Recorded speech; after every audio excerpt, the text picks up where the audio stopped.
And we welcome you to a beautiful evening of baseball, a 9-inning game here from the Central Maine Community College Turf Complex here, as the rivals will get added here in action today, as we've got a doubleheader action, not a doubleheader action, we've got single game, 9 innings here today, as the Lynx from NHTI come in to visit the Mustangs. Hello, everybody. I'm Rob Munsing. Patrick Dexler will be along for the call of this one. Mo Jabrell is doing our camera work here tonight, your crew for Munsing Media. Pre-game, we had a chance to talk to the star of Game 1 Saturday. That's a doubleheader that slipped out that when I referred to, as we had a doubleheader here Saturday against Stumpy with a split between those two teams. The Mustangs came from behind, down 4-0 to win Game 1 on a walk-off by Corey Armstrong. We got a chance here to talk to Corey before the game, and we'll bring you that interview here very shortly. But, Patrick, these two teams getting ready to go after each other, they are familiar foes. Yes, no question. The Lynx have retooled over the offseason as well. They come in riding a 3-game win streak, 2 wins over Great Bay Community College and a win over the Community College Rhode Island. Mustangs split on Sunday against University of Maine Presque Isle, like you had said. So they'll look to bounce back in the single game here. The Mustangs getting the better part of the Lynx in the fall season, going 4-1. We'll see how the Mustangs, who have also retooled, will take on some new faces and some familiar faces of the NHTI Lynx. All right, let's catch up with Corey Armstrong, the premier catcher here for the Mustangs. 3. We're here with Mustangs catcher Corey Armstrong, the hero of Game 1 in the split against Umpy on Saturday. Corey, you came up in a big situation there. They walked the guy before you, and we talked about it a little bit after the game. You said, geez, they didn't show me respect. They walked the guy, and it got my juices flowing a little bit here. Yeah, exactly. I mean, I can see where they're coming from for a little bit. They're trying to probably get the force out so they could just go to any base with bases loaded. But at the same time, it kind of feels disrespectful. So at the same time, it gets me pumped up. So you had a 1-2 count on you, Corey, and you fought off a couple of curveballs. Let's go through the at-bat here. We're going to show it to the folks at home here. Armstrong a swing away from potentially winning it for the Mustangs. Run is off. The only one that matters is Jimmy Reed at third. Comes the pitch. Drilled to left field and knocked down by the third baseman, but that's going to score the run, and the Mustangs win the game. 1-2 count. Corey Armstrong with the base hit to win the game. Good job down at third base by Corley to get a glove on it, but there wasn't anything he could do with that. As he was able to knock it down, he knocked it down.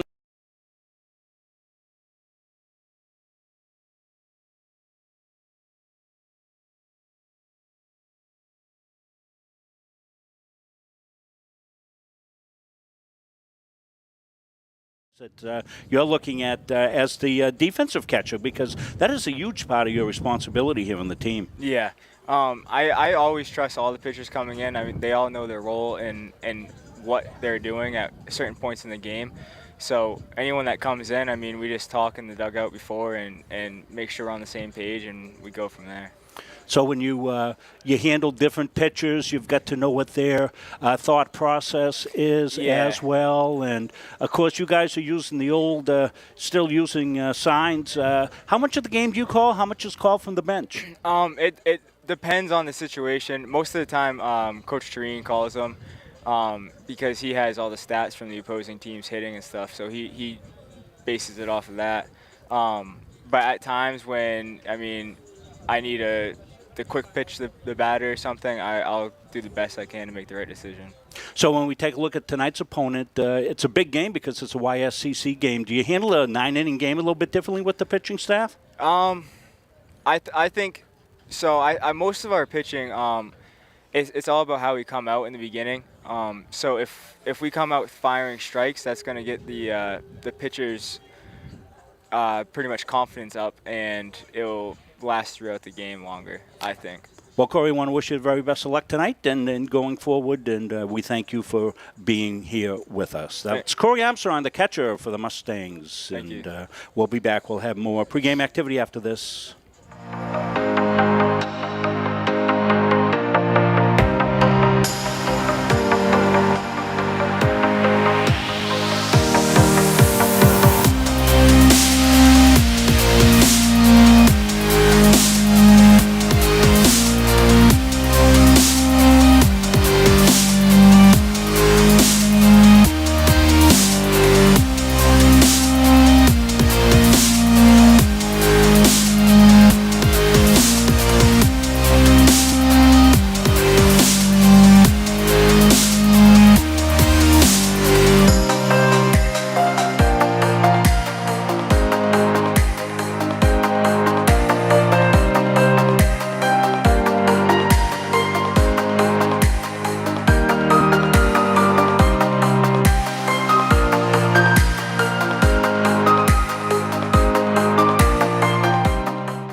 When I'm on the road speaking, I'm able to have sidebar conversations with everybody that wants to come talk to me. And I hear about their family and loved ones that are going through maybe cancer, maybe a critical illness, maybe something, being disabled from a job and not having the coverage they need because their healthcare just didn't cover it.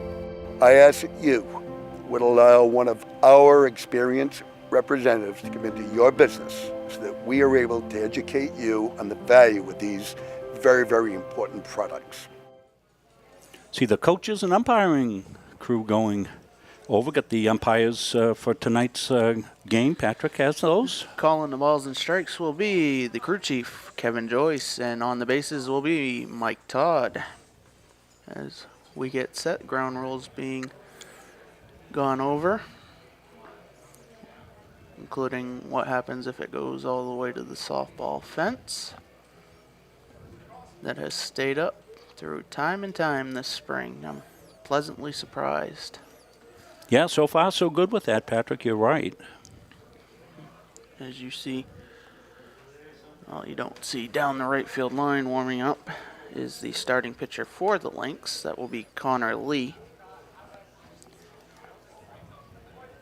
As we'll get set to do the introductions momentarily.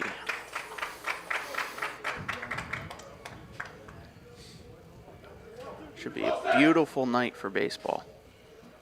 Yeah, one of the best nights we've had, but we've been blessed. We've said it every game that so far so good. Let's go to back to Patrick for the pregame introductions. Good afternoon, ladies and gentlemen, and welcome to the Central Maine Community College Athletic Turf Facility for today's Yankee Small College Conference baseball games featuring the visiting New Hampshire Technical Institute Lynx and your Central Maine Mustangs. Here's the starting lineup for the visiting Lynx. Leading off the center fielder, number 12, Justin Paradise. The second baseman, number 24, Patrick Browning. The shortstop, number 5, Cole Johnston. The third baseman, number 32, Nolan Kilmenis. The catcher, number 23, Kyle Slate. The designated hitter, number 3, Elias Jenkins. The left fielder, number 10, Jackson Knowlton. The first baseman, number 4, Jacob Cogswell. And the right fielder, number 1, Cameron Anderson. Warming up in the bullpen, the starting pitcher, number 18, Connor Lee. And the rest of the Lynx, the head coach, is Tim Duval, assisted by Craig Levine.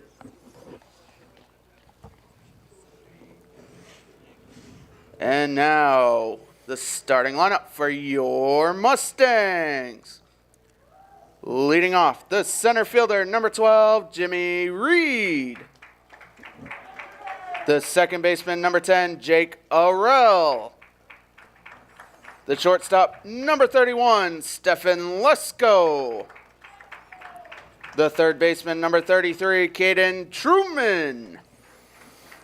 The catcher, number 7, Corey Armstrong. The pitcher, number 22, Caleb Vellier. The first baseman, number 16, Reed Cody. The left fielder, number 9, Will Bean. And the right fielder, number 2, Rolando Rodriguez. And the rest of the Mustangs, your head coach is Ryan Palmer. The assistant coaches are Brett Tureen and Terrence McCormick. Now, ladies and gentlemen, we ask that you please rise and remove your hats as we honor America with the playing of our national anthem.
Little breezy. Breeze will be a factor here tonight, blowing in.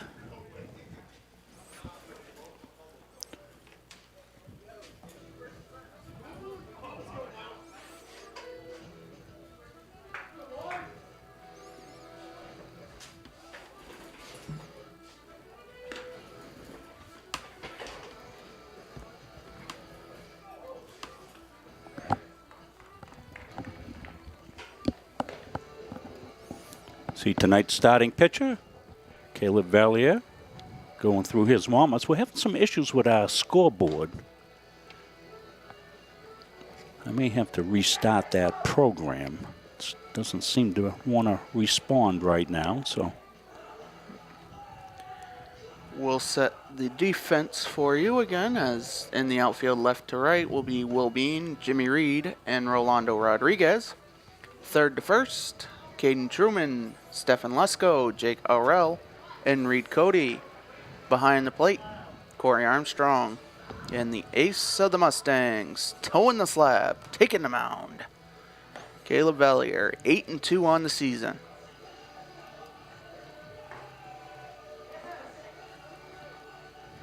Mustangs coming in with a record of 27-10, 2-0 in the YSCC as spring conference games count.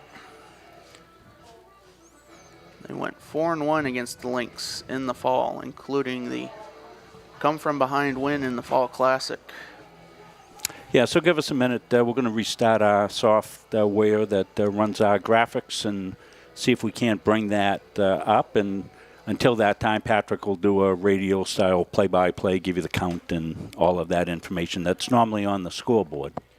Leading off for the Lynx, the center fielder, Justin Paradise. As Paradise is ready, Valier is ready, Armstrong's ready, Kevin Joyce is ready. And let's do it here in Auburn. The first pitch is swung on and missed, and we're underway. Count 0-1. Just the way Caleb wanted to start. One pitch, one strike. And the 0-1. And he offered count 0-2.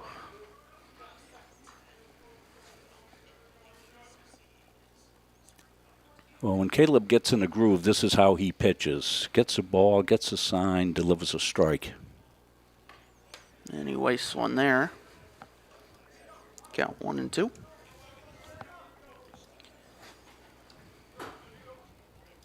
Game time temperature at 6 o'clock here in Auburn, 62 degrees.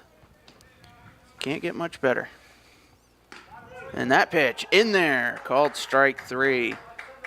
Just the way you want to start. The second baseman, Patrick Browning. In shadows for the hitter right now, it's a little bit difficult because he's got the ball coming out from the sun area of the pitcher into the shadows. It's a little bit difficult sometimes to pick that ball up. And the first pitch to Browning, swung on and missed. High fastball. Count 0-1.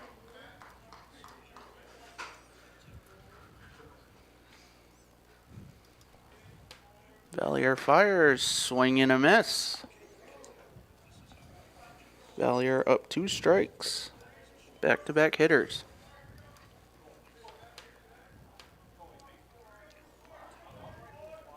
And the 0-2. And 3 straight swings from Browning. There's 2 away. The shortstop, Cole Johnston. Now this is where Valier should be careful. Cole Johnston hitting at a 370 clip so far between fall and spring.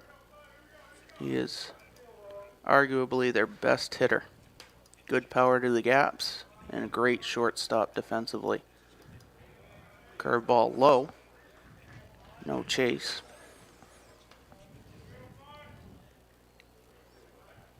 Johnston from Campton, New Hampshire, first year.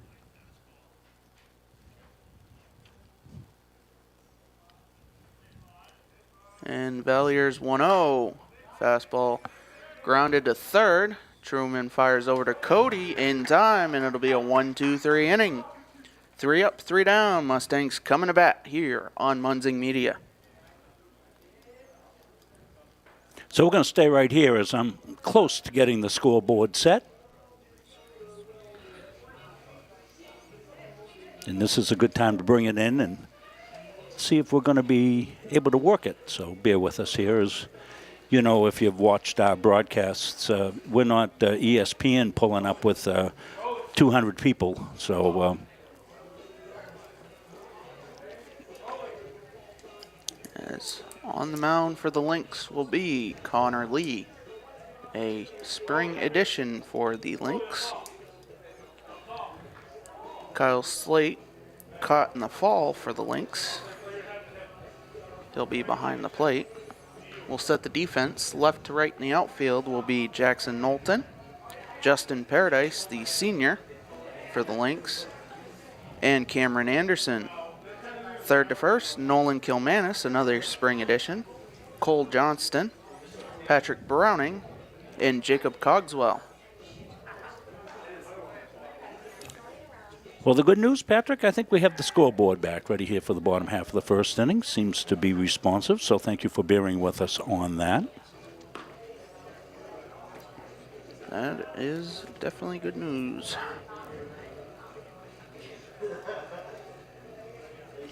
We will see what Jimmy Reed, Jake Arell, and Stefan Lesko can do as they'll be due up to start. 2-camera shot for us tonight, our regular game coverage camera up here in the press box, and our pitcher camera.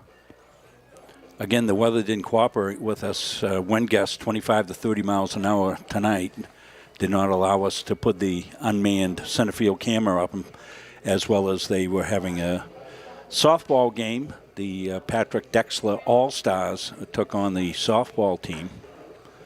Patrick's got a traveling road show that he goes on here with his All-Star team. How'd you make out here, Patrick? I was 0 for 2. I reached on a error. I stole second base. And pitched a couple innings. It was a good time as the staff team took It looked on like the they're having a lot of fun over there. softball team. Leading off for your Mustangs, the center fielder, Jimmy Reed. Welcome all our Lynx fans in to watch this game. Around the world, around the country, watching the rivals go at it. YSCC game, so it's big doings. The first pitch from Connor Lee is outside. Jimmy continues to have an outstanding season, both defensively and offensively. The 1-0. as that one caught Kevin Joyce. There's balls, there's strikes, and there's ouch. That was an ouch. Didn't quite get a call there. You did, Patrick. Ouch. I think the pitch was a strike.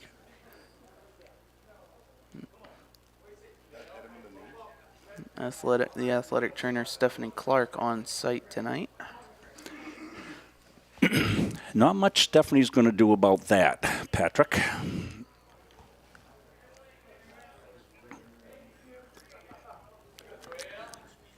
And Umpiring can be a tough gig.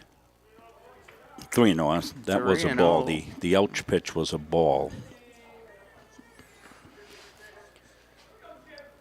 And it seems, Patrick, once you get hit as an umpire, it's just like you have a magnet on you. The second baseman, Jake Arell. As Arell will step in, Jimmy Reed walks on 4 straight. And knowing Jimmy, if he gets the sign. Good healthy lead over there. Give Jake a pitch to see what he can do with it. Then Jake's a good number 2 batter. He can, he's a contact kid. He runs well. He can bunt. He can do some things with the number 2 hitter. And there goes Reed, as that one's going to get away from Slate, and Reed will round third. He'll get a stolen base, and then will advance on the wild pitch. Count 1-1 now to Arell with Jimmy Reed 90 feet away. Yeah, we can't, from our vantage point here in the press box, we can't really show you how much room there is back there for you Lynx fans. Of course, all the Mustang fans know that. There's like an acre of territory. 1-2 now to Arell. And it's a home field advantage because Jimmy certainly knows he's off on the pitch. He knows it's a wild pitch. He knows that there's a lot of room there, so he doesn't even hesitate. He just downshifts when he gets to second base, and he cruised into third.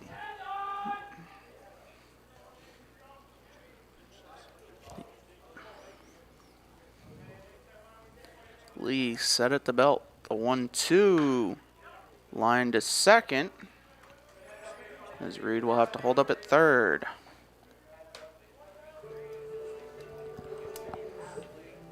The shortstop, Stefan Lesko. So good defensive alignment by the Lynx, playing back. That allowed them to make that routine play. Had you been in on the edge of the turf, Patrick, that's a base hit to right field.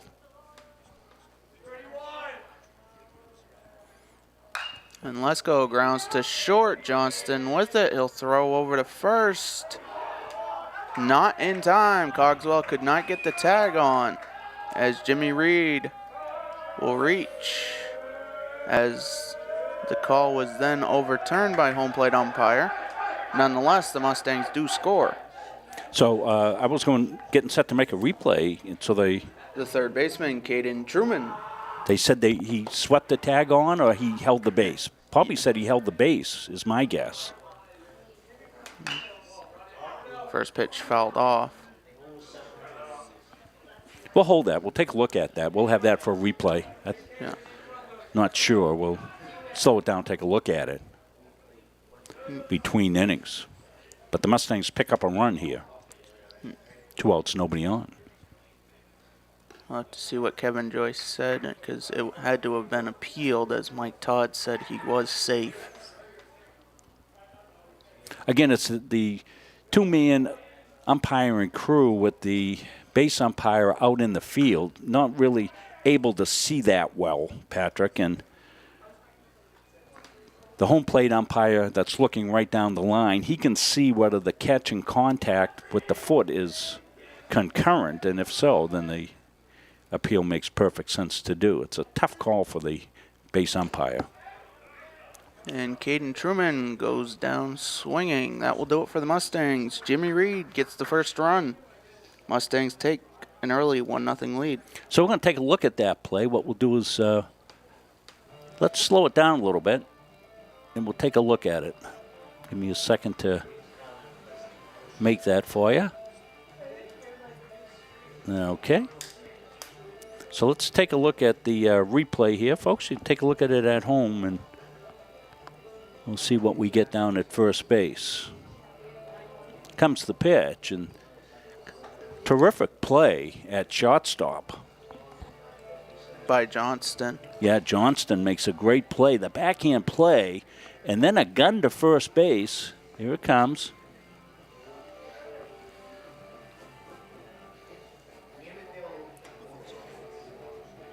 Looked like he held the bag, so that's good partner officiating right there. What do you think at home? Let us know. But the Mustangs do pick up a run. They go up 1-0. Valley had a good 3 up, 3 down first inning. Patrick, looks like he's on his game here tonight. He's got one of those rubber arms, doesn't he? I mean, he can throw a number of pitches. He can throw 50, 55 pitches, get a day or two off. He comes back strong. He's really built up his arm strength very, very well. Yeah, one of the things I noticed he does pregame as part of his ritual, if you want to call it that, he throws a football around, which a lot of people would say that's atypical. But I think it really helps, like you said, arm strength, shoulder strength. It is, yeah. Helps top to bottom. A big proponent of that football toss is Tom House, former reliever for, among other teams, the Red Sox and the Texas Rangers. Leading off for the Lynx, the third baseman, Nolan Kilmanis. Coach House is one of the premier pitching development people in the country, and he has some ideas that are different, like the football toss, but it's proven to be effective, and he believes in it, and people are using it and getting success with it. Kilmanis facing the Mustangs for the first time, and the first pitch in their first strike. Get the dugout saying, keep throwing strikes. Yeah, it's a good idea. The 0-1 driven foul. Kilmanis, the first-year pitcher and infielder from Kingston, New Hampshire. We'll be going 9 innings tonight if you're just joining us. We said that at the top of the show. I want to thank Corey Armstrong for coming on with us. Hope you enjoyed his interview as well as his highlight hit to win the game Saturday. Pitch up in the zone.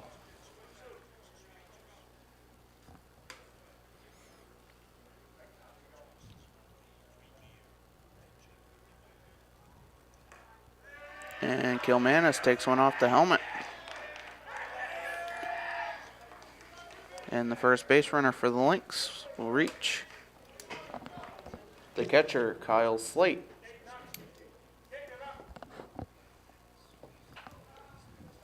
As Kyle Slate will step in.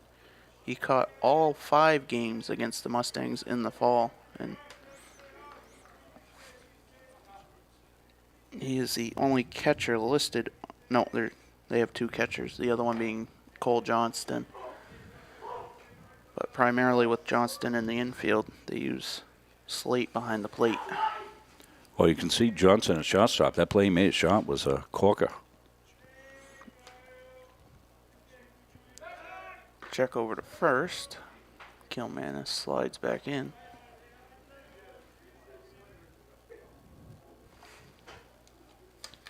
Slate, the first year from Merrimack, New Hampshire. And the 0-1. 1-1. Merrimack, New Hampshire, the home of King Cone Ice Cream. My brother-in-law owns King Cone Ice Cream. If you're ever over there in Merrimack, New Hampshire, you want to go to King Cone. Need 2 hands to hold the ice cream. You New Hampshire people, you know what I'm talking about, don't you? The 1-1 fell back. I would go Rob, but I'm actually lactose intolerant.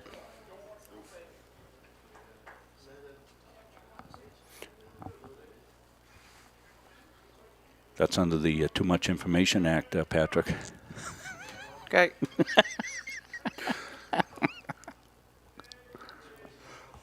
Valier set. The 1-2. Curveball hangs. 2-2.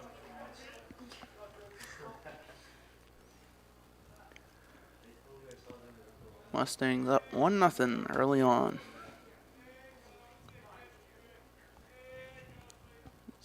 Caleb Valier, the ace, set from the belt.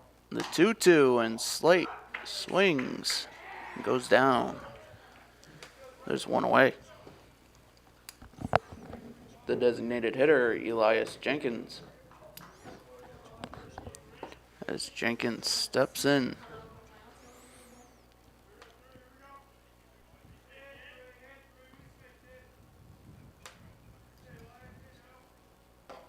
First pitch inside.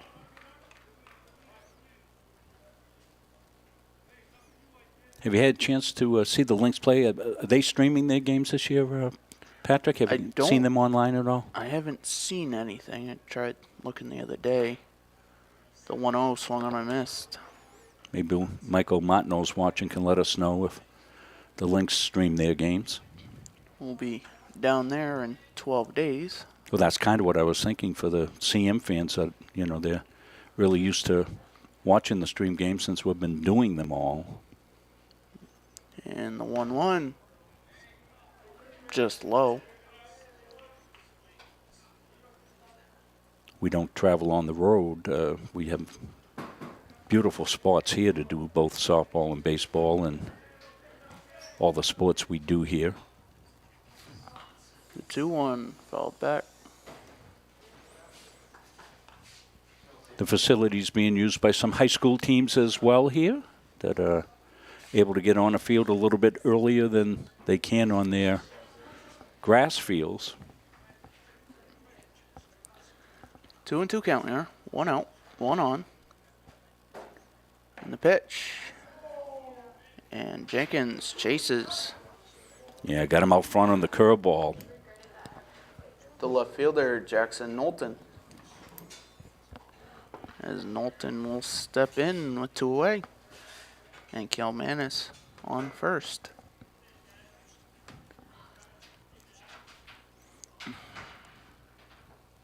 Valier from the stretch. Outside.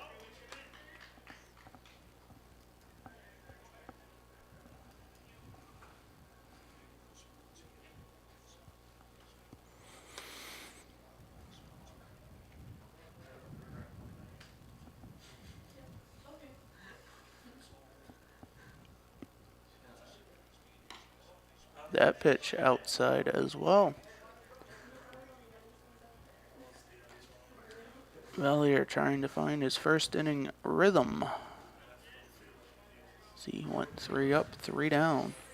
Yeah, this has been a little more of a struggle, but he's batted away from getting out of it. Throw over to first. This Kilmanis creeping a little more towards second.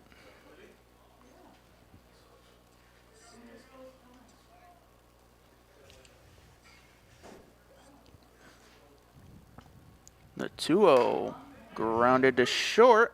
Lesko will get the force at second on the 6-4, and that will do it.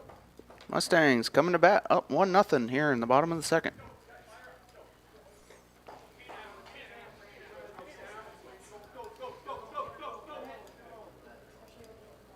The New England Aviation Academy is Maine's only official service training center and service training partner. NEAA is strategic.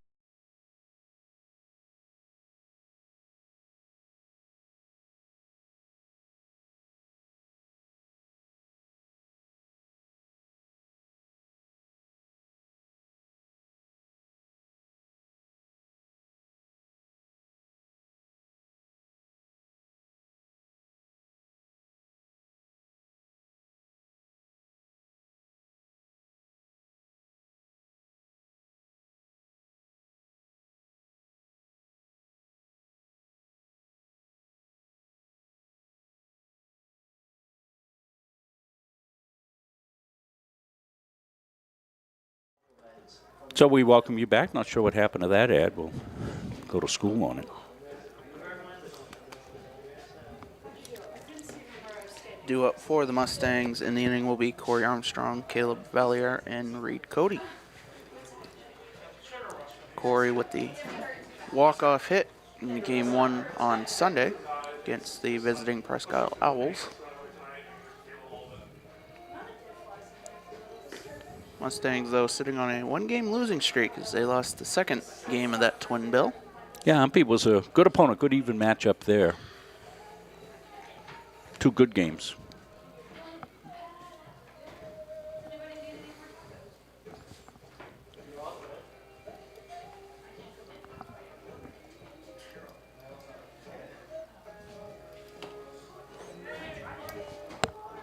Leading off for your Mustangs, the catcher, Corey Armstrong.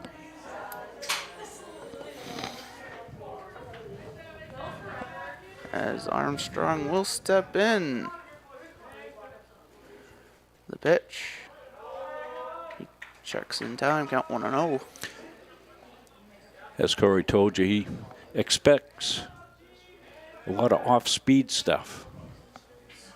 And Lee's 1-0, heading towards his cleats in the batter's box, 2-0. Well, he's heading to count 2-0 here. Probably going to get a fastball, you have to think. Probably sitting dead red here. Lee fires, 3-0. He'll definitely have a red light here.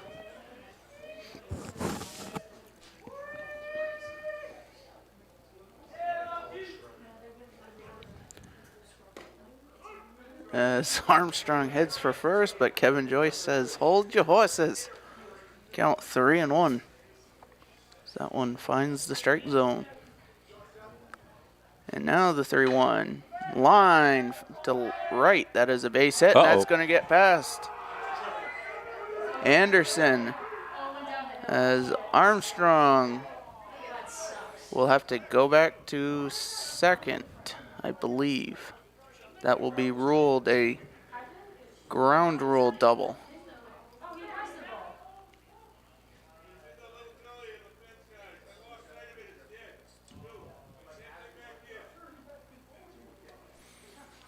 Yeah, it's a little gully out there, Patrick. Is that where the ball goes? Believe it gets in between the concrete and the bottom of the fence. So it's a double. The Ground rule double. pitcher, Caleb Vellier. Have to double check to see if maybe that was a potential error by Anderson. Oh yeah, I mean that's a single and an error. I mean that thing went right through the wickets. You got to get down, block that. First pitch, grounded to short, over to first, 1 away. As Reed Cody will step in. The first baseman, Reed Cody. Yeah, Cole Johnston's the real deal at shortstop. You can see he plays with a lot of confidence, and thought he made an exceptional play here in the game in the first inning. First pitch to Cody outside. Good righty-lefty matchup here, as Cody will look to take advantage. The 1-0 with Armstrong dancing off second, 2-0 now. Mustangs will look to add on to their 1-0 lead. Cody grounds back to Lee, stabs at it, throws to first in time, as Armstrong will advance to third. There's 2 away. The left fielder, Will Bean. Good contact, but you're looking at Lee here in the close-up. He made a really nice play, fielded the position well. Didn't come up with it cleanly, but he knocked it down enough to, it was hard hit, be able to get it, throw him out at first base. First pitch high.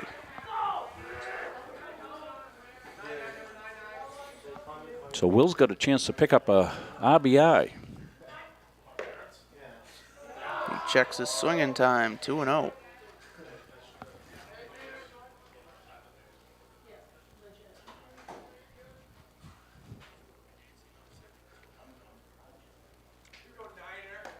That pitch is in there, 2-1.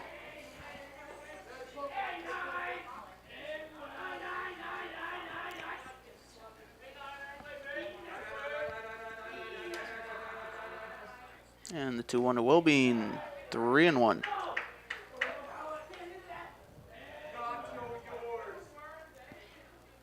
Common term here would be base hit, ball 4.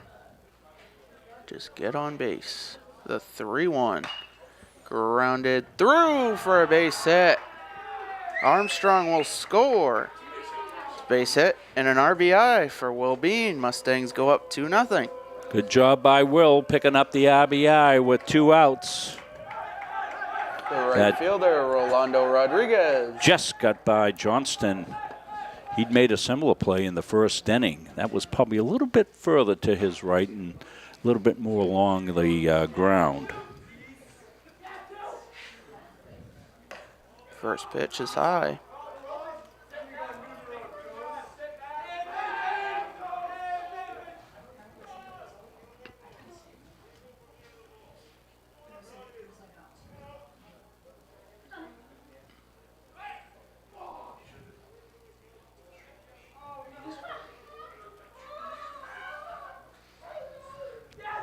And Lee set at the belt. The 1-0. Grounded to short. Johnston will flip to second and get the force. That will do it for the Mustangs. They get another run. We head to the third. Mustangs up 2-0.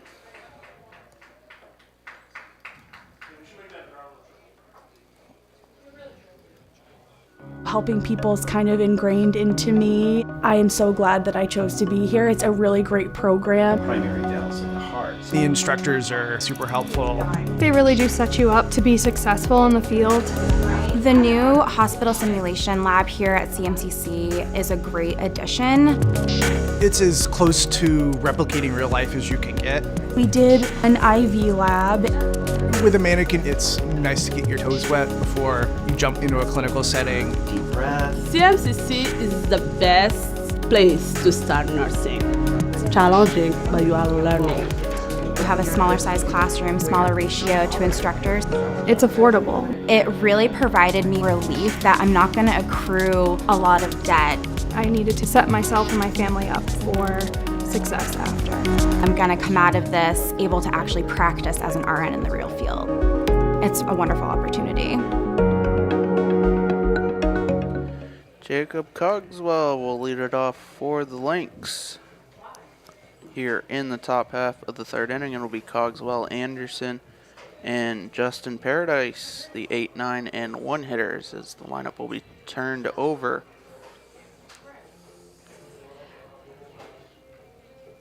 In the inning, Caleb Vellier with 2 runs of support so far, as he'll look to continue. Just 1 base runner so far with a hit by pitch. Yeah, it's keeping the pitch count down. That's important in a 9-inning game too, Patrick. Leading Bryce off will give for us the Lynx, pitch count. The first baseman, Jacob Cogswell. 26 pitches. I take that through 2. That's 13 an inning.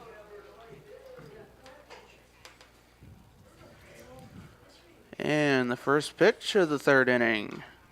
In there for a strike. Cogswell throws left, bats from the right-handed side. The sophomore from Kingston, New Hampshire. The 0-1 swung on a missed. Cogswell, another member of the Lynx pitching staff. We've seen him on the mound in the fall. The 0-2 inside.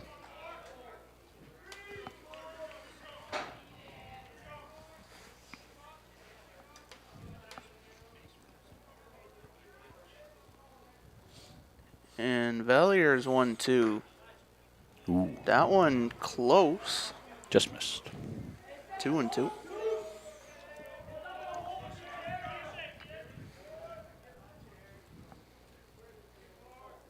See what Valier dials up here. The 2-2 fouled back.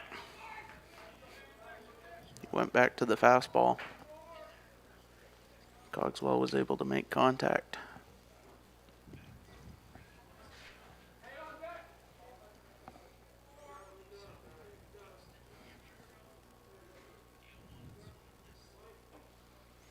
And Armstrong gets the sign. The 2-2.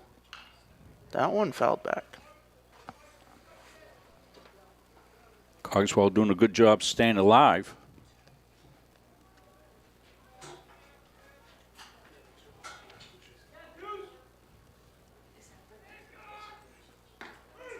Pitch called, strike 3, and Cogswell records the first out of the inning. The right fielder, Cameron Anderson, as Anderson will step in. Some other Mustang news today. Avery Herrick named USCAA Softball Player of the Week. Big congratulations to her. And the pitch bunted up as Armstrong can't get to it in time.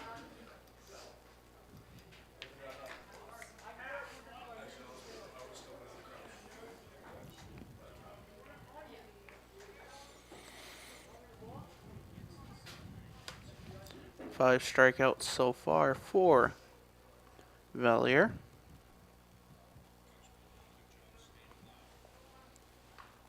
The pitch fell back.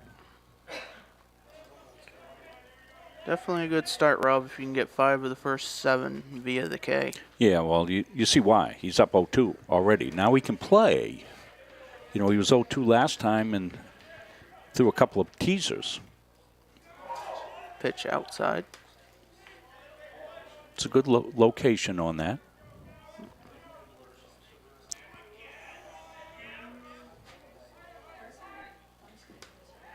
Two and two now. But when you're in command, like Caleb is as a pitcher, you know, you have a little more latitude. You don't have to be quite so fine because you know if you need to throw a strike, you're likely going to be able to throw that strike. The 2-2. Sky is over Armstrong's head. Count is full. Want to thank Jonathan Demers for chiming in, saying that they do not record or stream NHTI baseball games at this point. The 3-2 popped up. Short right field and foul ground, and Jake Arell almost had that. Oh, that was almost a great one. Count will remain full, and Arell really wanted that one. Almost made a great one.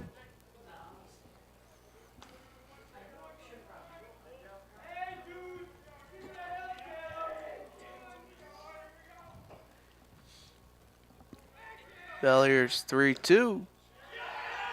Just low. And Anderson will walk. The center fielder, Justin Paradise. And that will turn the lineup over. Paradise will step in. Struck out his first time up.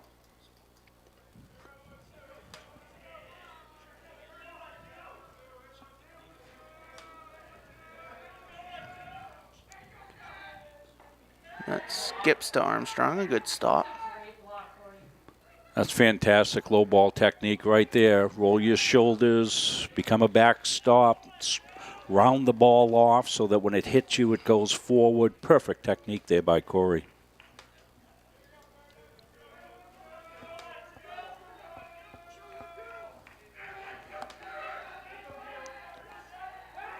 Throw over to first. Anderson gets back. Yeah, token throw. Just one of those, I know you're there. Little light from the Lynx bench over there, as it should be. They've got a base runner on. Chance to get back in there. So only down 2-0. Long game. 1-0 is low. Major League action. Red Sox won an earlier game today, 5-3. Over the Detroit Tigers. Yeah, I watched that when I got down here a little bit into the game. The 2-0, Anderson takes off. Throw down, not in time. Be 3-0 to Paradise.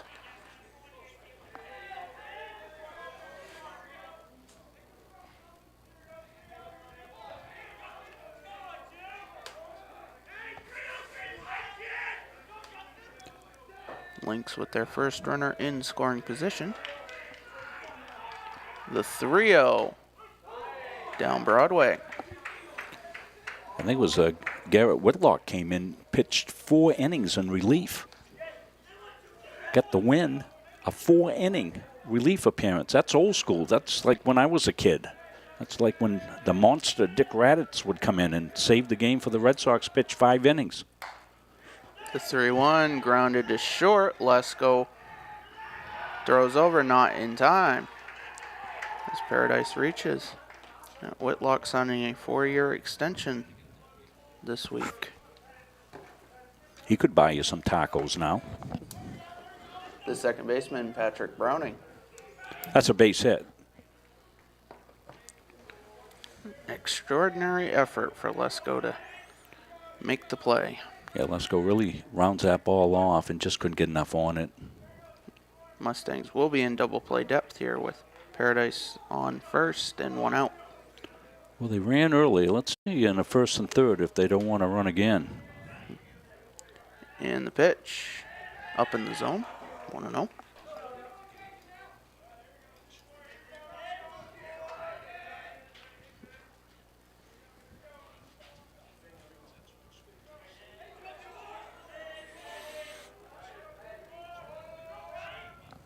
And the 1-0 swung on and missed.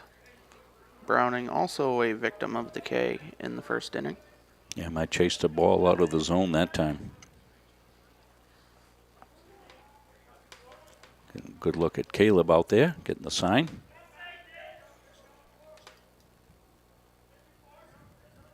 Throw to first as they'll throw home. And the throw is dropped.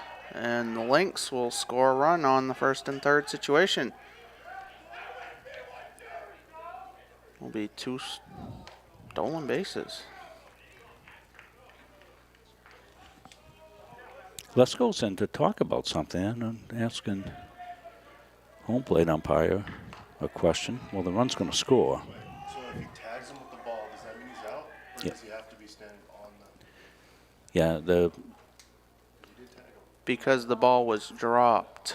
Yeah, after the sweep of the tag. The tag is nullified. So a double steal.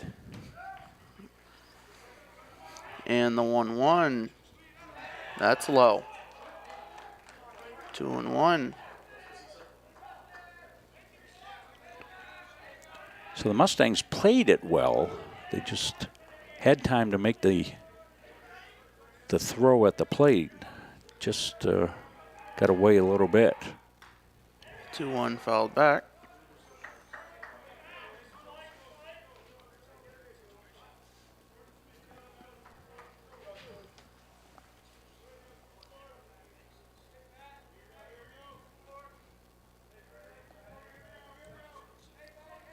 Valier set the 2-2. Grounded to third. Truman over to first. In time. Paradise will advance to third. Nice play by Truman on the slow roller. Caden's got a gun. Had to have it there. Cole Johnston. As Johnston will step in with 2 away. First appearance, he grounded to short. Completely in shadows.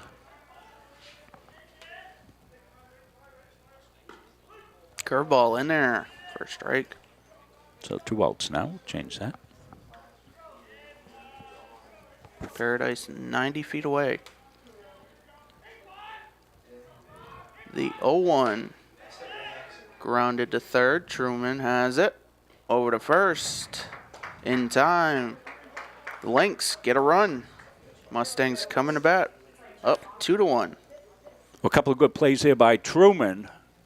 We'll take a look at the first one, the slow roller play that he made. And then that play just made there. He got a kind of a tricky hop on that one, but he was able to handle the hop, the tween hop. I'm going to take a look at the slow roller play. Makes a gun down to first base here. This is the first of 2 good plays by Truman, kind of top down the third baseline. And you know it's not going foul because it just doesn't go foul on the grass. And you can see the beautiful technique there in the gun to first base by Truman to get the out. Well done by Caden. And then, as we said, that next one that came to him, Patrick, little shot hop. He was down low where you need to be. The ball came up on him. He was able to bring the hands up. That's what they teach. You go down, and you can always come up. If you stay up, you're not going back down. So he reacted well to it and made the throw to first base. And as we said, he's got a rifle of an arm. That left side of the infield for the Mustangs is really, really solid with Lesko and Truman on that side. Both very similar type players and batters as well. So they're two really outstanding players, and Mustangs are fortunate to have that left side of the infield. Due up for the Mustangs in the bottom of the third, it will be the top of the lineup. Jimmy Reed, Jake Arell, and Stefan Lesko. And if you're a Mustang fan, that may spell RUNS, runs. As the throw down to second from Slate. Keith Hooker's watching from Aruba. He says he'll be here in August. Says go Mustangs. Maybe a recruit. Let us know. For the Mustangs, the center fielder, Jimmy Reed. Chris Reynolds watching. Olivia Scott from the softball team watching. And that one heading right for us. Don't duck, Mo, save the camera. That was as close as we've had it this year. And it's I'm knocking on wood, Rob. The 0-1 is low. As I tell the camera guys, listen, protect the equipment. We can get somebody else to run the camera. The 1-1 curveball hangs and gets away. 2-1. That has been the closest one we've seen to date. Holy smokes. 3-1. I haven't done the count yet at all because I'm still trying to react to it.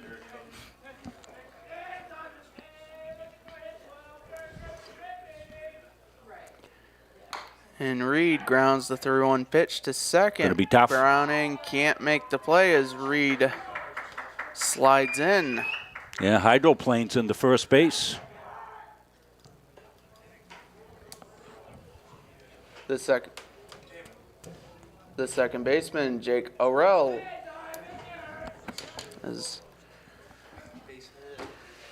What do you think, Rob? I think he's going to beat that out. I mean, it would have taken an extraordinary play there to get Jimmy at first base. And the first pitch to Arell is outside.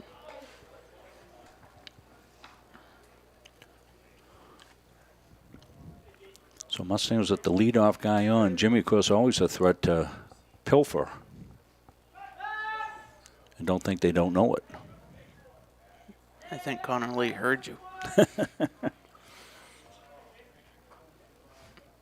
But definitely, there's scouting reports out there. Well, as you said, they played each other all fall, so they know. Jimmy was there. Arell grounds to short. They get one over to first, and that's wide as Arell will head for second as the ball is dead. And Arell will stay at second. So, yep, Keith Hooker, we look forward to seeing you in August. We have a beautiful spring night football. Lesko.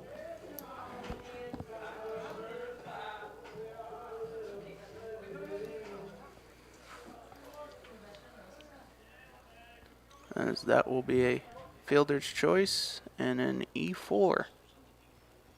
And Arell's standing on second with one out. And the first pitch driven to left center by Lesko. Paradise under it. He'll make the catch. Tagging up is Arell. And they'll get the double play. That will be an 8-6-5 double play, and that will do it for the Mustangs. We head to the fourth. Mustangs up 2-1.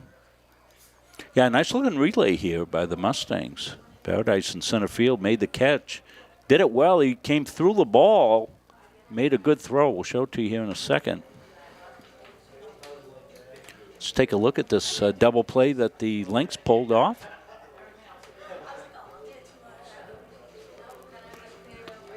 fly ball, kind of medium. Roll right back to tag up. See the catch. Shortstop gets in alignment. Paradise with a good throw right where you need to throw the ball, a one hop into third. Nice job by Mo and the camera work right there to give you the look. There's the double play. Well done by the Lynx.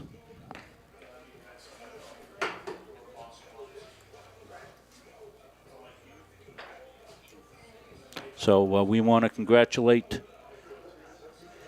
softball's Avery Herrick.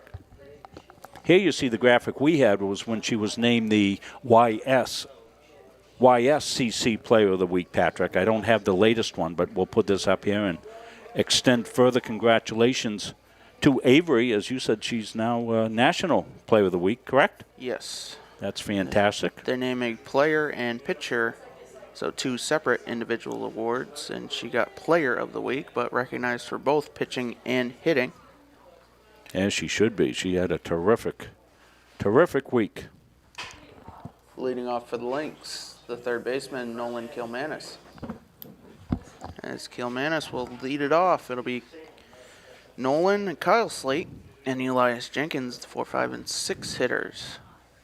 As Caleb Valier in his 4th inning of work at 52 pitches.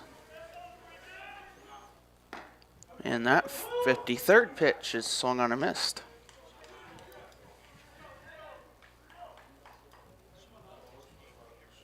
Kilmanis hit by a pitch in the second. Valier up 0-2.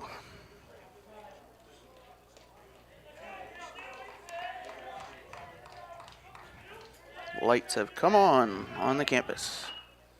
So that 0-2 is fouled back. So we approach the 7 o'clock hour. Yeah, still, you could play a while like this, but we have the beautiful lights, so get them on. And Kilmanis down by way of the K. Swinging. The catcher, Kyle Slate.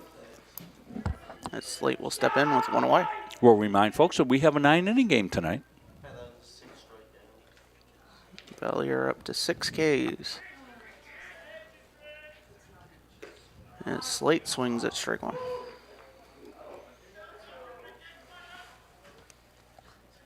Six of the 10 retired so far.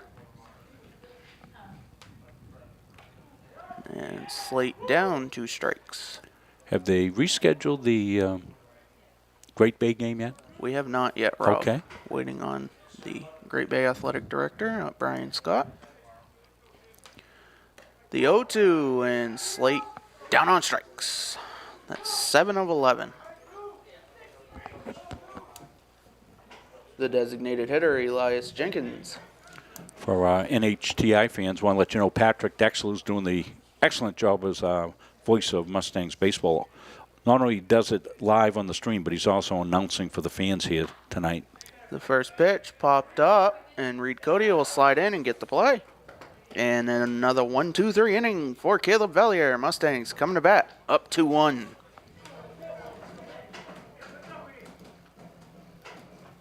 Same thing as always. That's the front of the net. All those little things to make you what you are. 0, 3, 1, 2, 3, 0. Okay, let's go. 1, 2, 3. That's it right here.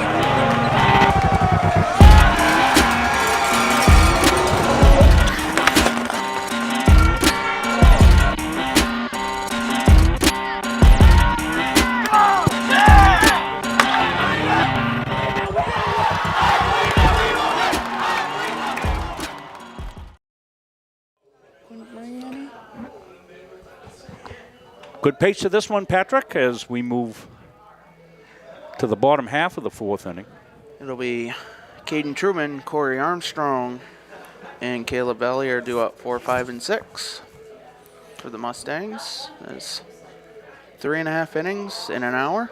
That's, like you said, that's really good pace. And for us people that have to work after this, I'm going to take that.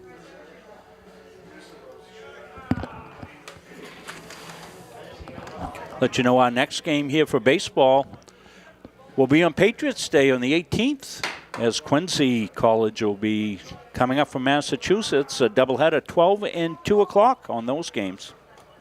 As we have a substitution for the Lynx, it will be Antoine Leary, the first-year outfielder from Ware, New Hampshire, is actually going to slide into second base.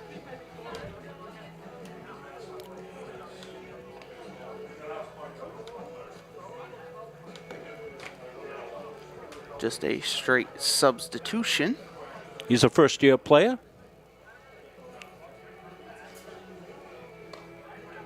Throw down from Slate to Johnston, and we'll get the bottom of the fourth started. We're in that funny tweener time Leading off for our camera. The third baseman, Caden Truman. Shadows are all in. It's a little dark out there, and then the lights will take over and it'll brighten up a little bit. We're getting a, yeah. We'll change it after this pitch, Mo, and that'll give me a chance to. And the first pitch to Truman is in there. Count 0-1.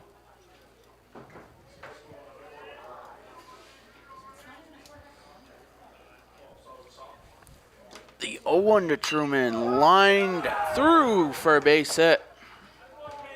And Truman reaches to start the inning.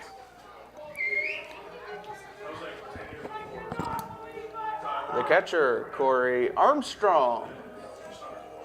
Well, good chance for the Mustangs to put a little distance here, get the leadoff guy on, get some sticks coming up. Be a good challenge. See if they can't put something together. First pitch from Lee, driven to left center. Knowlton under it, and he dropped it. And Truman will make it to second as he was holding up. And that will be an E7. Yeah. As we've seen a few times, Caleb Vellier. you get in this tweener time.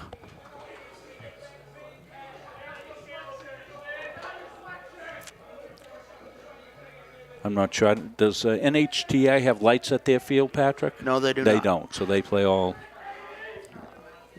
natural daytime. So it's a little more difficult. First pitch to Valier, through for a base hit.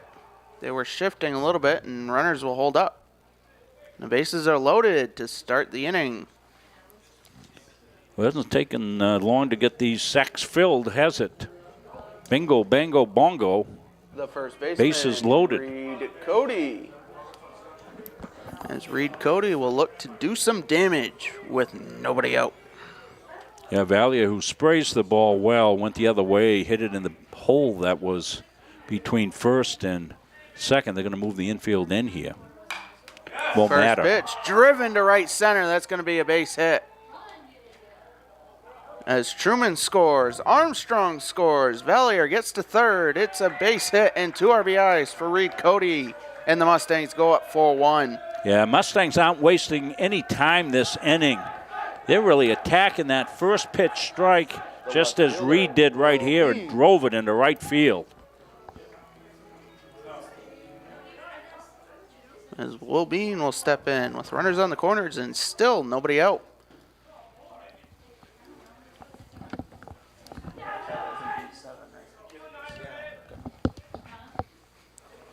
And time is called, and assistant coach Craig Levine out to the mound. Well, give us a time to take a look at Reed Cody's single here. 2 ribbies here for Reed. As we said, not wasting any time. Good balanced swing right here. Reed drives it. Single into right center field. See the 2 runs coming around to score. Big pickup here for Reed. As Reed's starting to really swing the bat well. You can see it right there. 2 big RBIs for Reed Cody, the first baseman. The sophomore from just down the road, Oak Hill High School. Hometown of Wales, Maine, as Oak Hill covers Wales and Sabattis. And the first pitch to Bean Fouled off. And a play by Coach Ryan Palmer from the third base coach box. Sign him up. No replay on that. The 0-1 skips to Slate. Slate, good job behind the dish there on that one. Count 1-1 to Mr. Wilbean. Really simplistic approach by the Mustangs in this inning. See a strike, hit a strike. Not try and do too much with it. The 1-1 grounded to third, through for a base hit. Valier will score. It's a base hit and an RBI for Wilbean. The Mustangs go up 5-1. So many times have you heard it said that hitting's contagious, Patrick? It's kind of disease we all like to catch if you're a ball player. And nice approach by the Mustangs. Rolando Rodriguez. As Rodriguez will step in, he'll look to get his first hit of the night. With runners on first and second, and still nobody out. First pitch fouled back. Mustangs did not face Connor Lee in the fall. It was a spring addition to the Lynx roster. Pitch in there for a strike. Lee, the first year from Bow, New Hampshire.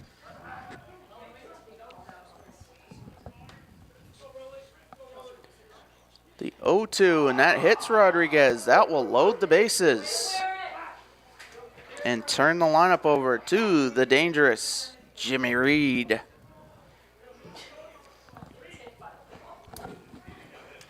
The center fielder, Jimmy Reed. You know, Jimmy with a chance to really do some damage. You know, we're talking about a fast-paced game here, Rob. I don't think I want to say what I'm thinking. Because if the Mustangs put up 6 more runs here in the bottom of the inning and go 1, 2, 3, on the top of the 5th, the game's over. Well, that's a stretch, Patrick. That pitch is driven to center. Paradise tracking. He'll make the catch. Tagging up and scoring will be Reed Cody. And the Mustangs go up 6-1. Productive out there. Gets the job done.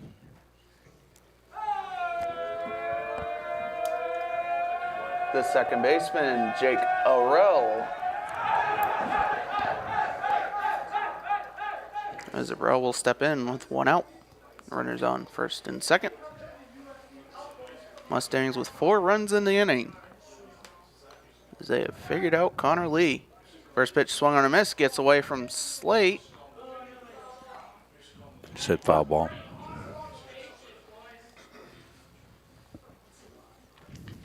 Runners have to go back. As we are just past the 7 o'clock hour. The 0-1 low.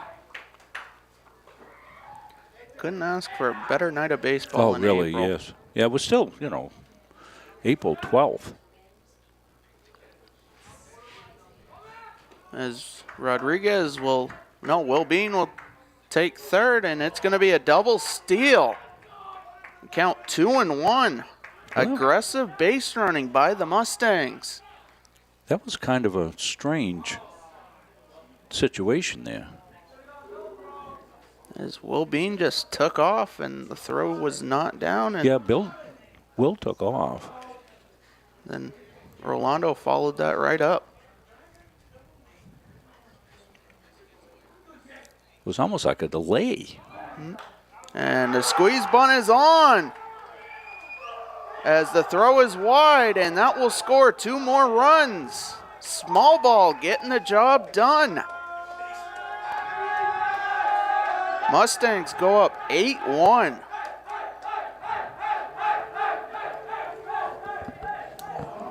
The shortstop, Stefan Lusko.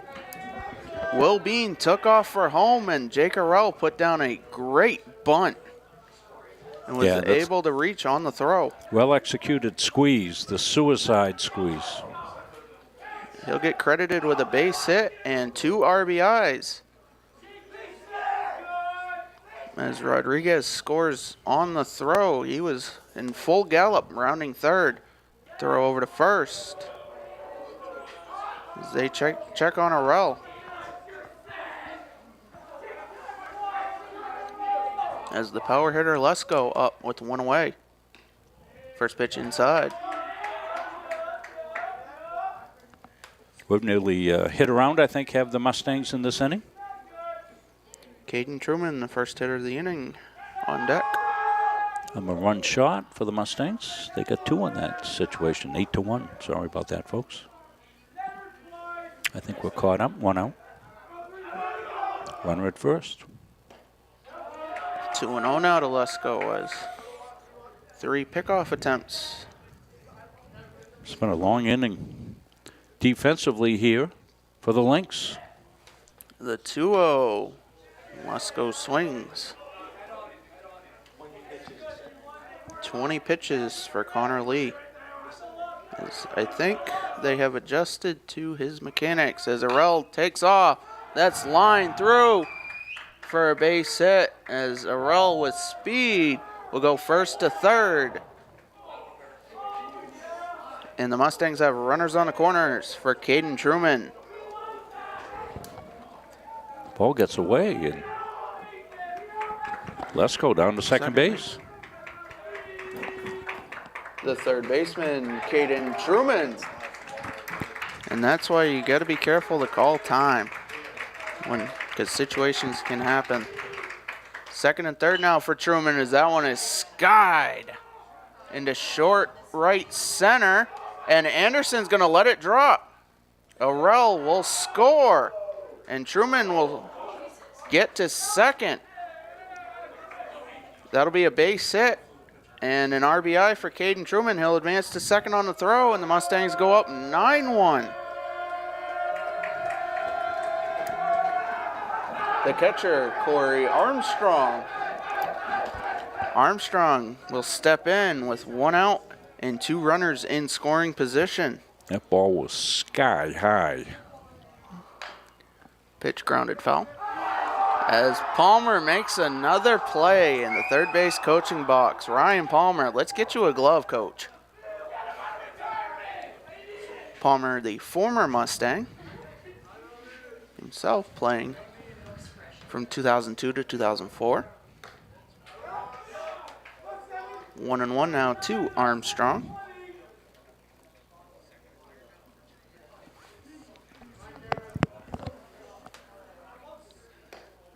The 1-1 is low. A little bit of everything in this inning. Lots of singles, squeeze bunt, sacrifice fly. A couple of Lynx errors. 3-1, good stop by Slate.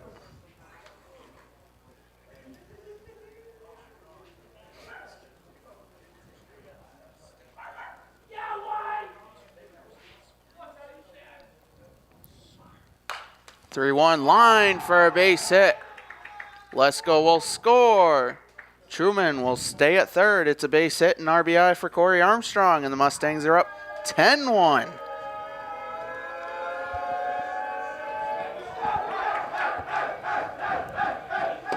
And it looks like we will get a pitching change as Coach Tim Duvall heads to the mound.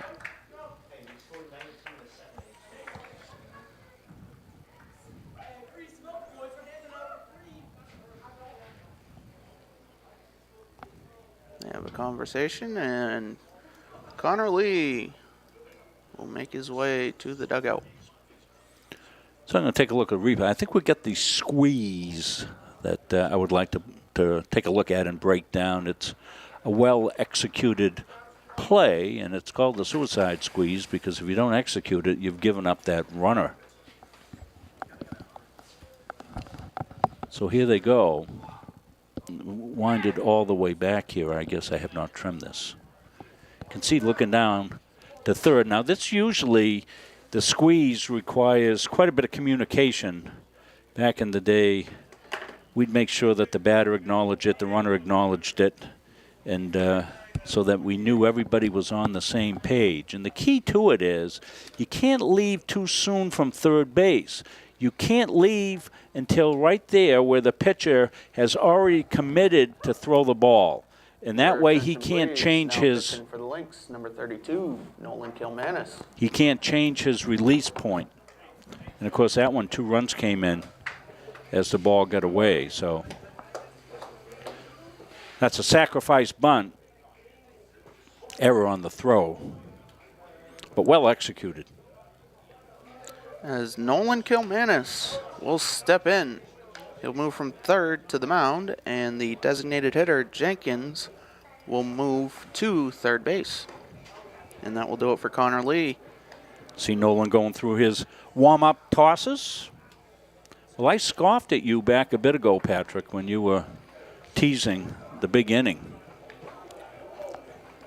I might have to buy you a taco because you're begging people. The taco truck was here. Patrick missed it because he was doing some post-game interviews after his traveling softball team had a big victory today. So he was on with ESPN or something like that, I guess, and missed the taco truck. And he's been up here crying since about taco this and taco that, trying to browbeat Bryce into running down to the taco truck to get him a taco. And I think Bryce actually did, but I think Bryce finished it before he got back here, so he came back empty-handed.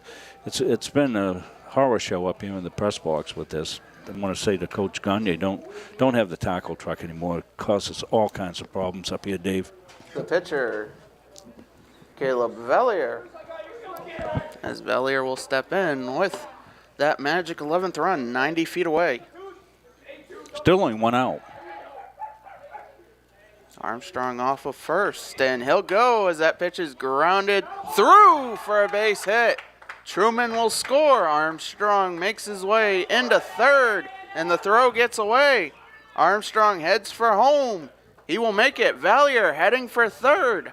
No throw.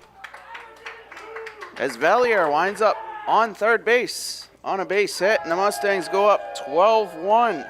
Yeah, the wheels have come off here for the Lynx, as the Mustangs have put the ball in play consistently this inning. The first baseman, Reed Cody. Run the bases with abandon and really put the pressure on the Lynx defensively. They've hit the ball well, and Lynx haven't been able to execute the way they want to, I'm sure, in the field. And Reed Cody steps in. Pitch in there for a strike. As Valier standing on third after a base hit, advancing to second on the throw, and then advancing to third. Wonder where that cutoff throw went, as I was focused on home plate. Yeah, it just got away. Reed's got a single in this inning. As that one gets away from Slate, and Valier will score. Mustangs now up 13-1.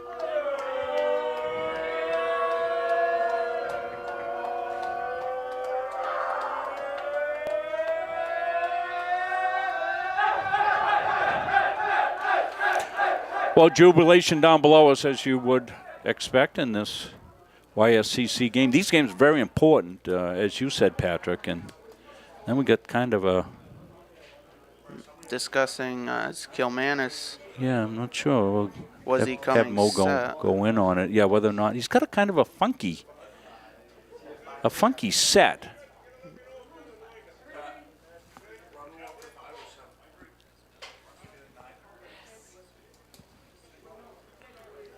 So, as I had said earlier in the inning, I'm not sure what Mr.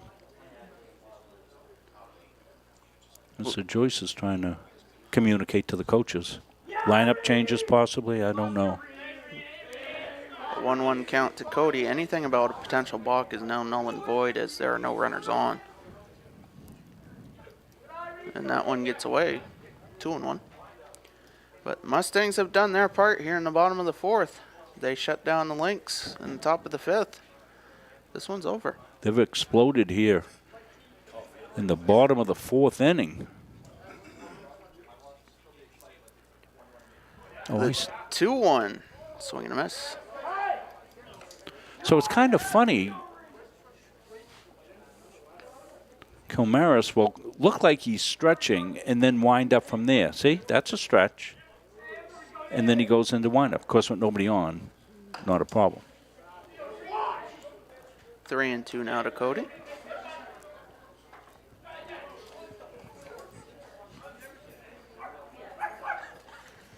Still only 1 out. And the full count pitch from Kilmanis. Line to left. That's going to be a base hit.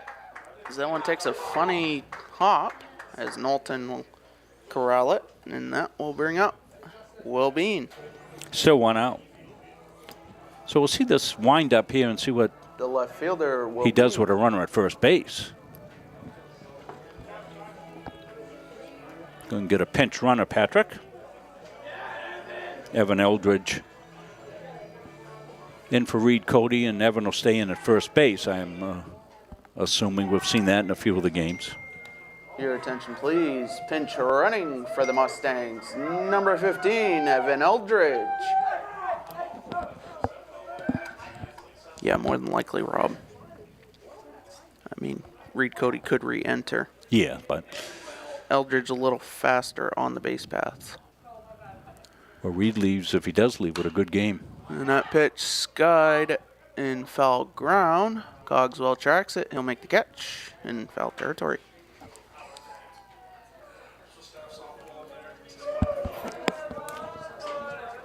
The right fielder, Rolando Rodriguez.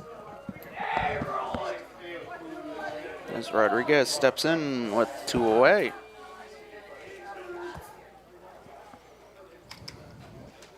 So we are 7:15 here in Auburn. Yeah, game had a nice pace to it.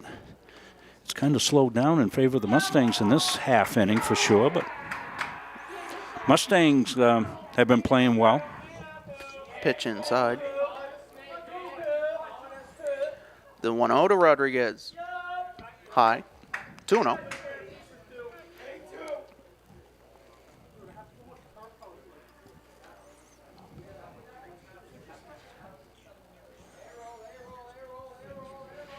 And the pitch grounded to short, and Johnston can't make the play. Eldridge will head for third. He's going to round third as the throw will be cut off and not in time. So that will be a base hit.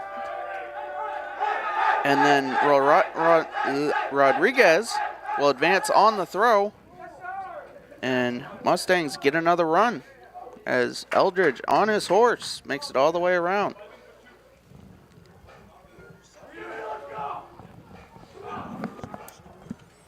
The center fielder, Jimmy Reed. Your attention, please. Pinch running for the Mustangs. Number 11, Peter McCluskey. Peter McCluskey checks in at second base. Another speed runner, as Rodriguez also with wheels. We'll probably get the rest of the night off. First pitch is high.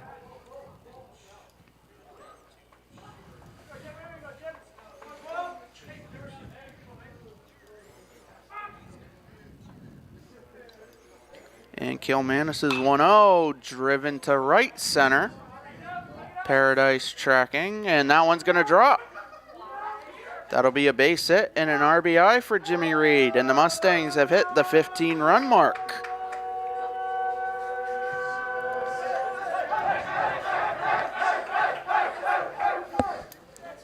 The second baseman, Jake Arell.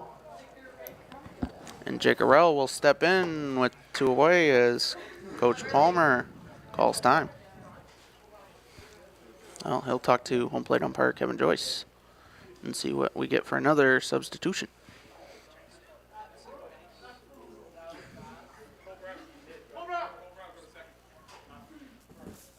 As Cole Brown will head to first base to pinch run for Jimmy Reed. Your attention, please. Pinch running for the Mustangs. Number 5, Cole Brown. Wholesale changes once the Mustangs get on base, Rob. With 2 away, Arell will step in.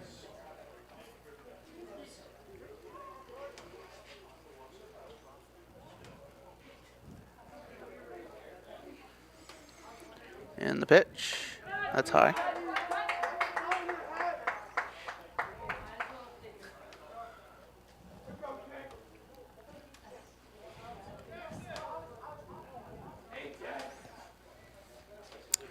Cole Brown off first. 1-0 pitch. Skied out of play.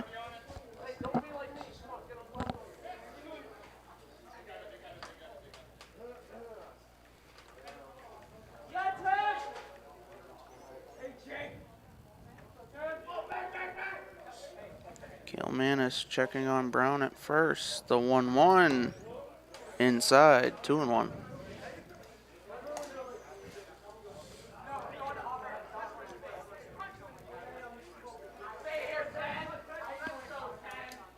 A 13-run inning continues as that is grounded to third, and that's going to get through for a base hit. Cole Brown rounds second. The throw-in from Knowlton will not be in time. It'll be a double for Jake Arell. And with Mustangs on second and third, it will be Stefan Lesko stepping in.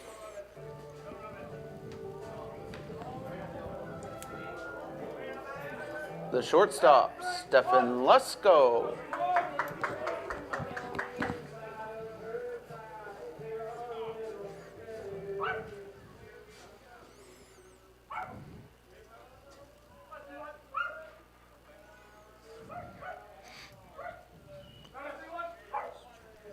And the first pitch to Lesko, grounded to short. Johnston has it. He can't make the play. He kept it in front of him. And that will be, we'll get a ruling on that here in a second. The third baseman, Caden Truman.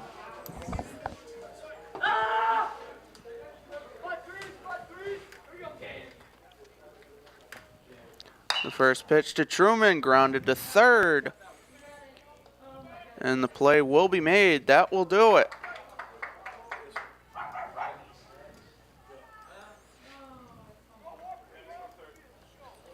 As the Mustangs will head into the fifth inning up 16-1. Coaches know you can't win a game without proper planning and execution.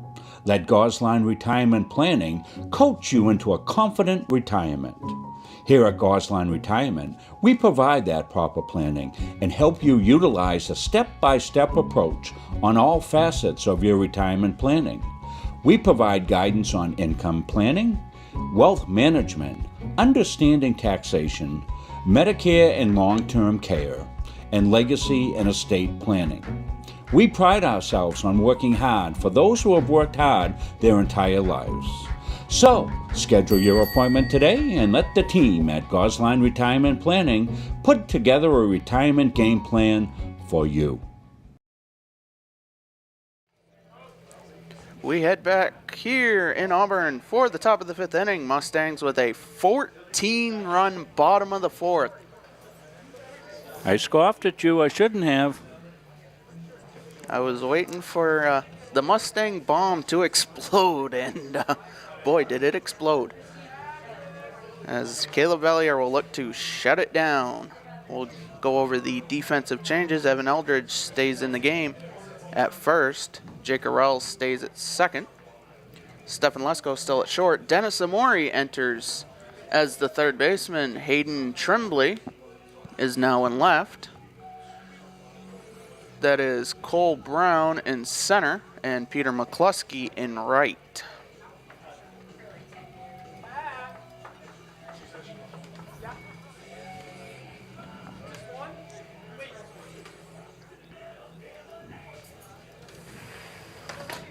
As we'll start the fifth inning, it will be Jackson Knowlton stepping in. It'll be the 7, 8, and 9 hitters for the Lynx. Leading off for the Lynx, the left fielder, Jackson Knowlton. It'll be Knowlton, Cogswell, and Anderson, unless there are changes from Coach Tim Duval. And the first pitch of the fifth inning, line to right. Arell with it. He'll corral it, but that will be a base hit.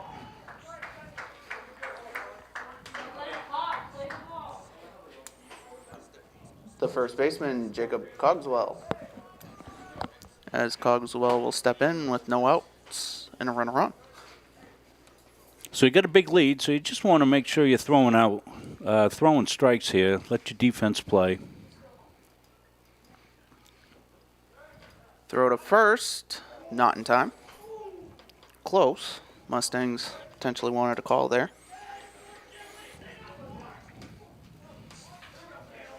Valier at 61 pitches through 4+. That pitch lined foul.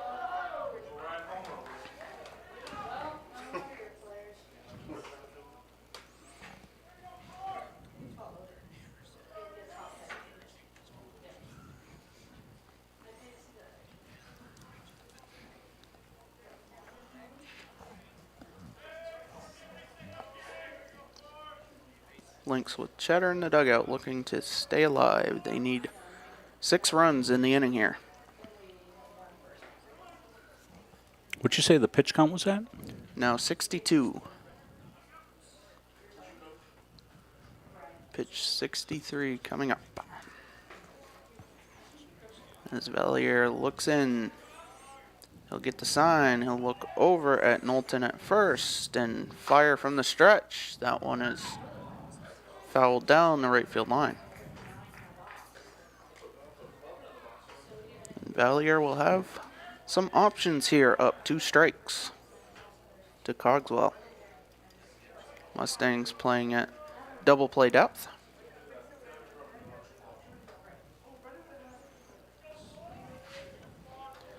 Throw to first, not in time.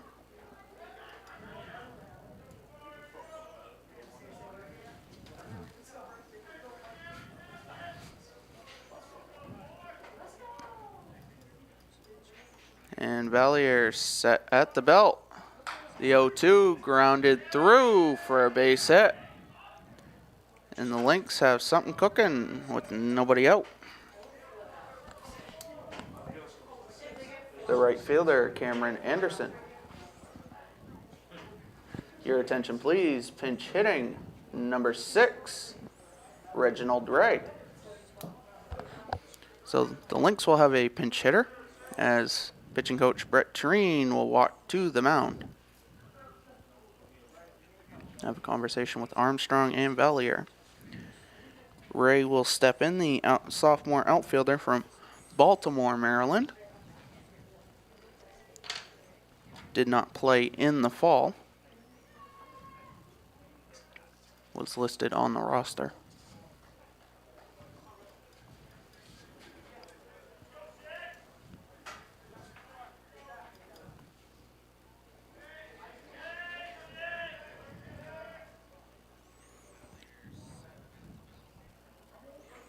And the pitch skips to Armstrong. Good stop. 1-0.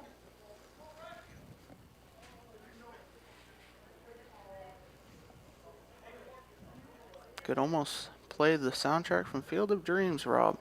It's so beautiful out there. Great movie. The 1-0 in there for a strike. Women's soccer practicing on the softball side of the turf complex. Getting in some spring work. The 1-1 fouled off. Continue to see some good recruits that are coming in for the various teams. Seeing those listed on the Central Maine Athletics page. They put those kids that sign up on there. Fantastic to see. Great place to come. We encourage everybody to look at it. And the 1-2, and Ray swings at strike 3. And there's 1 away. The center fielder, Justin Paradise. I know I've had a few of the parents that have watched our games that have kids that are looking at going to schools. You know, they see the programs that we show here, the nursing program and the forensic science program and all the great programs here. They see them on their kids' sporting events, as Central Maine is one of our anchor sponsors. And few people have asked me about it, and I've said, contact the folks down at Central Maine. I want to really take a close look at that. The 1-0 swung on and missed. Paradise 1 for 2 on the day. Struck out his first time up.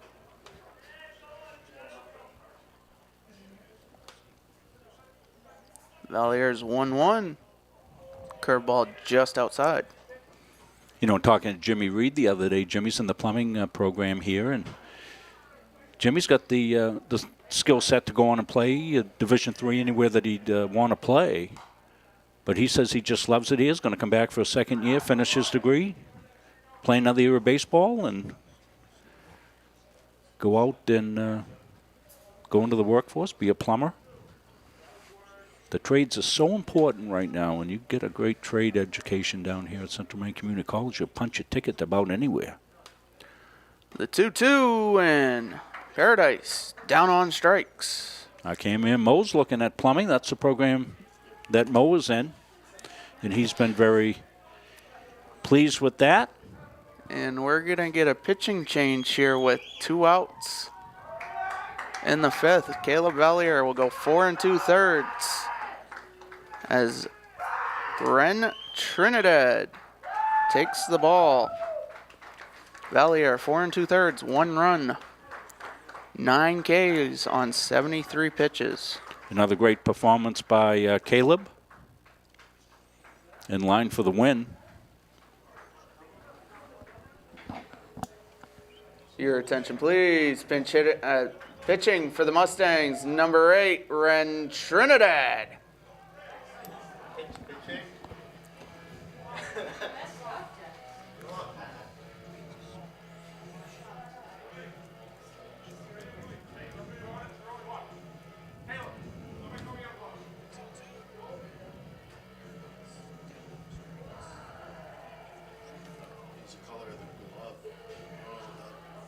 As a quick correction, with the glove being gray, home plate umpire Kevin Joyce saying Trinidad needed a different glove. So he'll switch to a black infielder's glove, but he'll record the final out at some point in this inning. Lynx with 2 runners on. As you get a good shot of Ren warming up.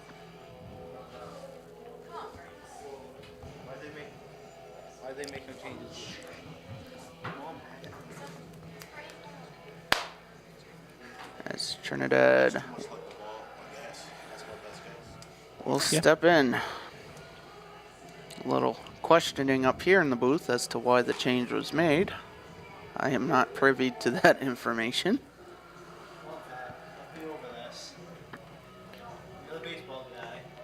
And the thing is, to add to the potential questioning, is Trinidad is in line for the win, as Valier will not make it to the minimum 5 innings needed. I don't know about that, Patrick. I mean, in a shortened game,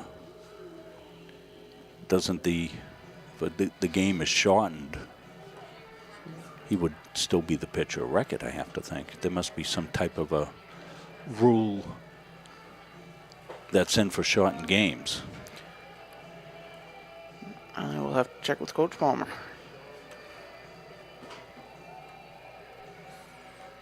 We'll get set to go as Antoine Leary will step in. The second baseman, Antoine Leary. As Leary will get his first at bat, the first year from Ware, New Hampshire.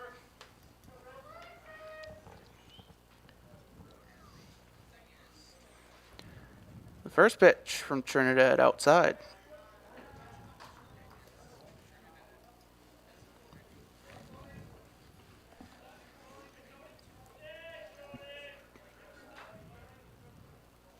The 1-0 gets away. That will be a wild pitch. Runners move up 90 feet.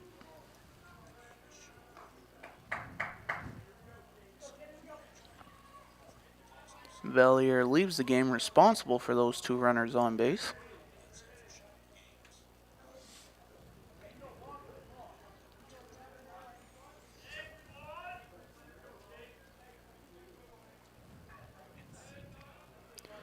The 2-0 outside.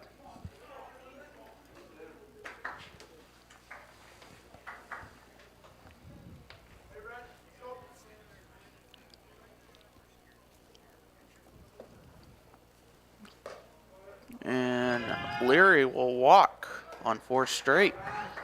And that will bring up Cole Johnston. The shortstop, Cole Johnston. Johnston batting at the start of the day at a .370 clip. Yeah, he's their best player. You could see it. Made some good plays at short tonight. The pitch, grounded to third. That's a base hit. Knowlton scores as runners go station to station. Mustangs still up 16-2.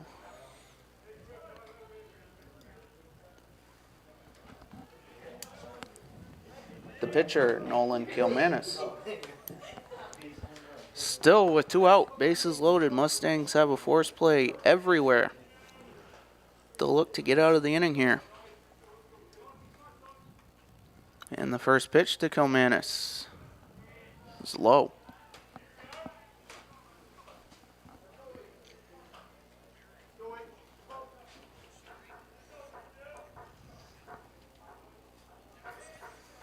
And the 1-0 is now 2-0. Kilmanis struck out his last time up. Was also hit by a pitch earlier in the game. Was the first base runner for the Lynx. 2-0 is inside.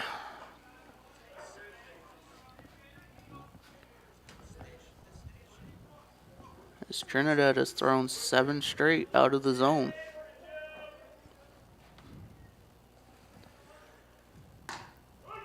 That pitch paints the corner. Count 3-1.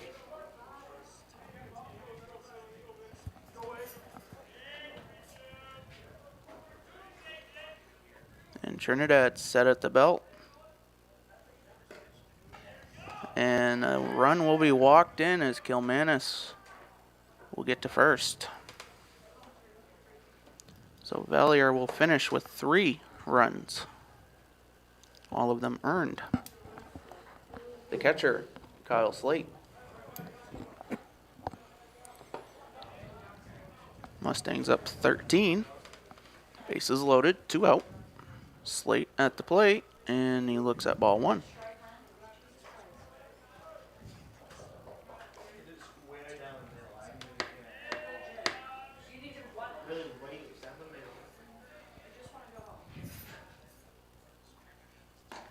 The 1-0 is outside.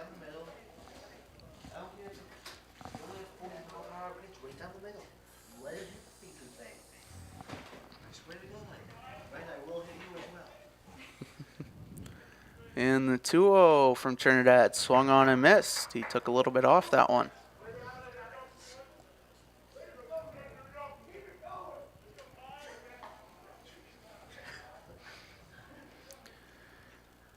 Trinidad's 2-1 paints the corner. 2-2. Lynx down to their final strike. As Trinidad will put his back foot on the pitching rubber. He'll look in for the sign from Armstrong. Set at the belt. The 2-2 is fouled off. No, it is not. And the runners will move up 90 feet. That was deemed a wild pitch. There was no contact between Slate's bat and the baseball. And it got away from Armstrong. Mustangs up 12. And it'll be a full count to Kyle Slate with 2 outs. Lynx on second and third. Johnston on third. Kilmanis on second. The 3-2. Apparently that was 3-2. We're missing something here.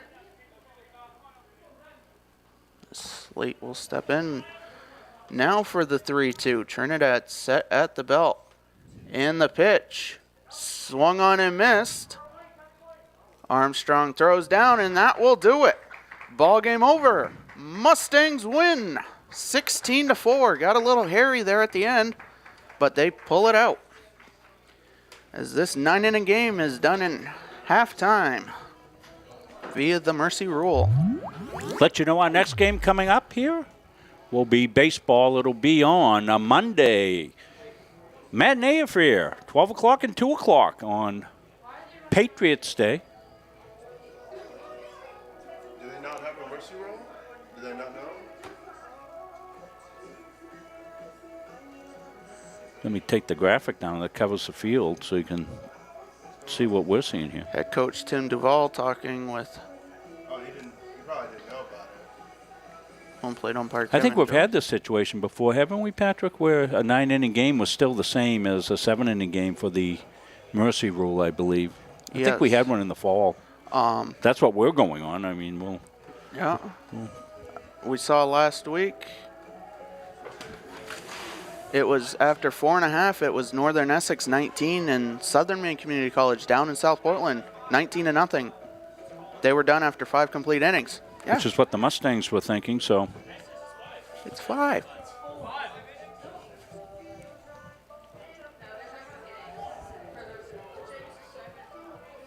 So, as official score, I might have to make a trip down and be in this discussion.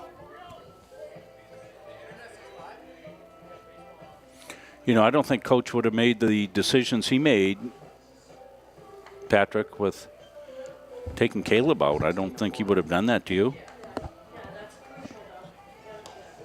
Not sure. We'll just have to wait and see what... Yeah.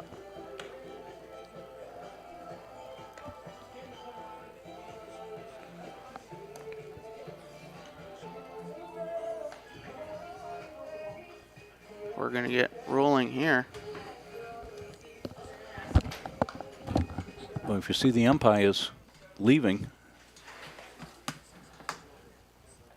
that will be it. Kevin, SM did night. What? Okay.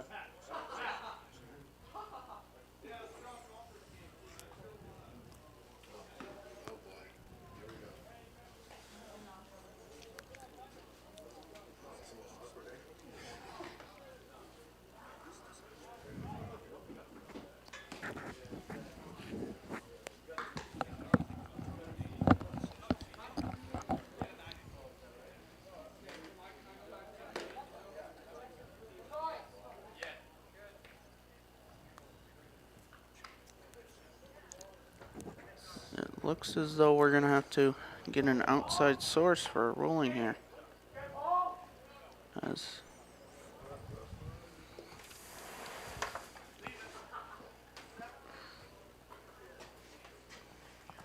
the Lynx will continue to warm up. Yeah. In preparation. They should. Never know. But the question is where the game, an example last week, was a non-conference game. Well, there must be conference rules. Somebody's got the conference rules somewhere, probably. And it looks like the game is over. So, as we said, ball game over. Delayed ending. Mustangs win.